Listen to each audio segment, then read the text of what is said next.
जब गया तो ये जो लोग कहते हैं कि हमारे यहां लोकतांत्रिक भावनाएं मजबूत है, विश्व के वो लोगों को ये मोरिया दरबार और हमारा बस्तर दशहरा देखना चाहिए। रथ की सजावट भतरा जनजाति के द्वारा होती है। रथ की खिंचाई घुरवा और मुरिया जाति करती है। फूल की व्यवस्था सुंडी और भतरा जनजाति करती है। डीब डीबी मुंडा बाजा मुंडा जाति बजाती है। पशुओं की व्यवस्था मुरिया जनजाति करती है। काचिन गादी मिरगान जाति द्वारा लाया किया जाता है। जोगी मिठाई हलवा जनजाति और निशा जात्रा भोग राउत जाति के द्वारा। हर विधान के साथ आदिवासियों का हर जाति को जोड़ने का ये प्रयास जिसने भी किया है उसने पूरे बस्तर को एक सूत्र में बांधने का काम किया है। भाइयों बहनों, भारतीय जनता पार्टी की सरकार ने आदिवासियों के सम्मान में ढेर सारी योजनाएं शुरू की और सबसे बड़ी बात है हमारे नेता नरेंद्र मोदी जी ने देश के सर्वोच्च पद पर राष्ट्रपति के पद पर पहली बार आदिवासी की बेटी बहन द्रौपदी मुर्मू को बिठाने का काम किया है। जब महामहिम द्रौपदी मुर्मू जी दुनिया भर के राष्ट्राध्यक्षों से मिलते हैं, न केवल आदिवासी समाज, हम सबका हृदय गर्व से भर जाता है। लोकतंत्र में सर्वोच्च जगह पे ओडिशा की एक गरीब घर की बेटी महामहिम बनकर बैठती है, ये हम सब के लिए गौरव का विषय है। और मोदी जी ने भगवान बिरसा मुंडा की 150वीं जयंती को जनजाति गौरव वर्ष के रूप में मनाने का काम किया।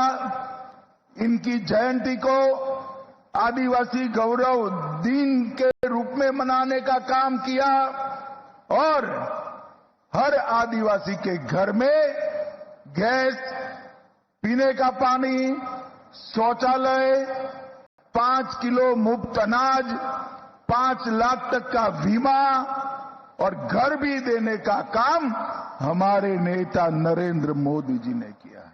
और बस्तर संभाग के 7 जिलों में जो नक्सली सरेंडर करते हैं उनके परिजनों के लिए, नक्सली हिंसा में जो लोग मारे गए हैं उनके परिजनों के लिए 15,000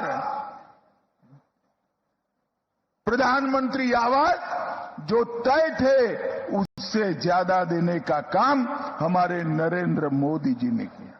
नारायणपुर के पंडीराम मंडावी और हेमंत मांझी, कांकेर के अजय कुमार मंडावी, उनको पद्म पुरस्कारों से सम्मानित करने का काम किया। और भाइयों बहनों, आज दशहरे के महोत्सव के दिन ही महतारी वंदन योजना की 20वीं किस्त 70 लाख छत्तीसगढ़ी महतारियों को 607 करोड़ रुपया अभी अभी मुख्यमंत्री जी ने बांटने का काम किया है। मुख्यमंत्री ग्रामीण बस योजना का शुभारंभ किया। अब आदिवासी ग्रामीणों को अकस्मात से अकाल मृत्यु का वरण नहीं करना पड़ेगा और ये योजना बस्तर और सरगुजा संभागों में की है। 250 गांवों को इसके लिए समाहित करने का काम किया है। मित्रों, मोदी जी ने छत्तीसगढ़ के विकास के लिए लगभग 4,40,000 करोड़ रुपया ये 10 साल में देने का काम किया है। 4,40,000 और छत्तीसगढ़ का विकास दिन दूनी रात चौगुनी आगे बढ़ रहा है। उद्योग आ रहा है, शिक्षा के संस्थान आ रहे हैं, स्वास्थ्य के संस्थान आ रहे हैं और हमारे लघु उद्योगों को भी बढ़ावा देने का काम हो रहा है। भाइयों बहनों, आज दशहरा महोत्सव के इस शुभ अवसर पर स्वदेशी मेला लगाया है, तब मैं सभी आदिवासी भाइयों बहनों को कहना चाहता हूं, आपके युवाओं को, आपके गांव के युवाओं को हथियार डालने के लिए समझाइए, वो हथियार डाल दे, मेन स्ट्रीम में आए और बस्तर के विकास के अंदर सहभागी बने। और कुछ लोग वार्ता की बात करते हैं।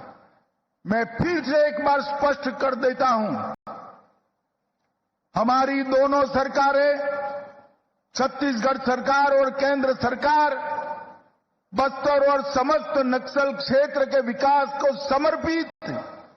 किस चीज की वार्ता करनी?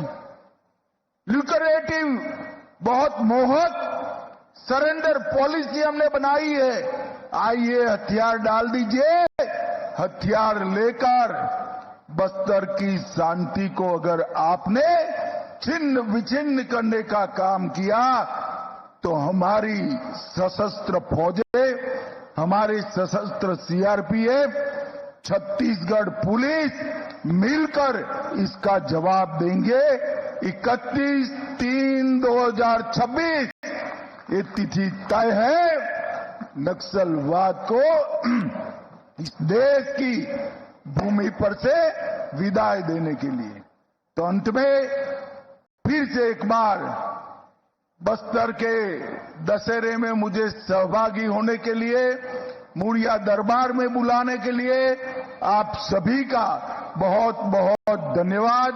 आज मैं न आया होता तो मुड़िया दरबार के लोकतांत्रिक मूल्यों को मैं समझ नहीं पाया होगा। आप सभी का बहुत बहुत धन्यवाद और बधाई। मेरे साथ जोर से बोलिए, भारत माता की। अरे जोर से बोलो भाई, भारत माता की जय। जय श्री राम, जय जय Shri Ram. All right, so that was the Home Minister of the country, Mr. Amit Shah, who was speaking in Bastar in Chhattisgarh, and he also reiterated his vow to end Naxalism by 31st of March 2026. Remember, he has vowed that India will be free from Naxalism by 31st of March 2026, and this is what he reiterated from Bastar as well. Let's now quickly move on, and we